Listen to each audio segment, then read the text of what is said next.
The Department of Revenue has a job to do to determine whether Illinois hospitals qualify for property tax exemptions, those based on charitable contributions to the communities they serve. Currently, it's looking at an appeal from Carthage Memorial Hospital, who received these exemptions until 2010. Because of the Provena case, that was all put on hold by the Department of Revenue.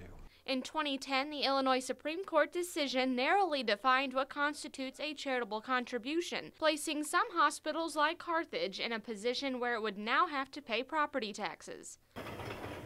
To get an exemption, a charity would have to meet several criteria. It derives its funds mainly from private and public charity. It dispenses charity to all who need and apply. It does not provide gain or profit in a private sense to any person connected with it, and places no obstacles in the way of those who need charity. This would not include health fairs and screenings, along with Medicaid and Medicare reimbursement, areas smaller hospitals like Carthage Memorial have considered charity. Because of that, we're being held back from having that exemption. And that exemption costs us quite a bit. More than $150,000 a year. Where you provide the charity care has become the issue.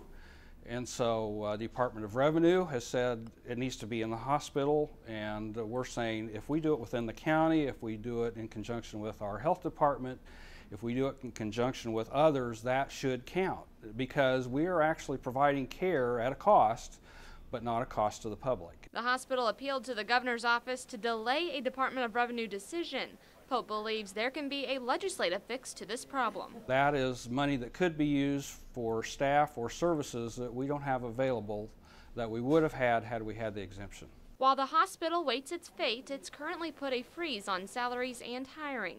This comes at a time when the hospital, like many others, are already suffering from Medicaid and Medicare cuts. Brooke Hash, KHQA News, Carthage, Illinois.